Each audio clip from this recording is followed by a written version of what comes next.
গাজায় ইসরায়েলের আগ্রাসনের ফলে সেখানে পানি ও স্যানিটেশন সুবিধা থেকে বঞ্চিত হচ্ছে গাজাবাসী। জায়নবাদীদের হামলার শিকার হয়ে গাজা ছেড়ে লাখ লাখ ফিলিস্তিনি শরণার্থী হয়ে আশ্রয় নিয়েছেন খান ইউনিসের শরণার্থী শিবিরে। মিশর ফিলিস্তিন সীমান্ত রাফা বন্ধ হওয়ার বেশ কয়েক মাস পর আবারও গাজাবাসীর সহযোগিতায় এগিয়ে আসলো আল আজহার বিশ্ববিদ্যালয়ে অধ্যয়নরত বাংলাদেশি শিক্ষার্থীরা।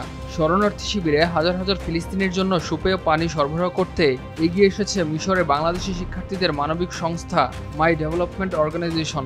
তারা ফিলিস্তিনের অসহায় মানুষের জন্য বিভিন্ন উপায়ে সহায়তা পৌঁছে দিচ্ছে।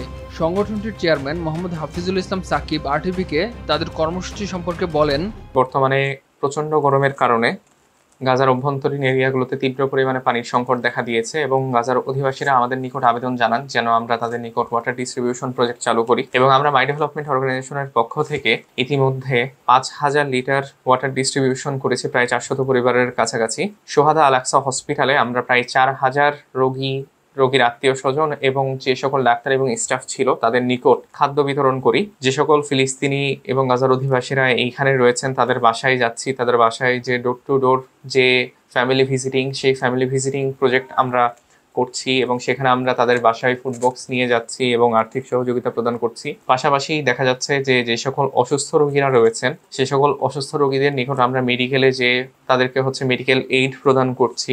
ছাত্ররা রয়েছে এখানে গাজার, তারা অনেক অসহায় অবস্থায় রয়েছে। আমরা স্টুডেন্টদের জন্য স্টুডেন্ট স্টাইপেন্ড একটি চালু করেছি। অনেকে আমাদের কাছে জানিয়েছে যে তারা বর্তমানে অনেক টেন্টের অভাবে আছে এবং তারা আমাদের কাছ থেকে টেন্ট চেয়েছে। আমরা ইনশাল্লাহ এই টেন্ট স্থাপনার উদ্যোগ নিয়েছি। ইনশাল্লাহ আমরা ওয়াশরুম স্থাপনাও করে দিব এবং ভবিষ্যতে আমাদের এই সকল সাহায্য সহযোগিতার প্রজেক্টগুলো মাই ডেভেলপমেন্ট অর্গানাইজেশনের পক্ষ থেকে চলমান থাকবে।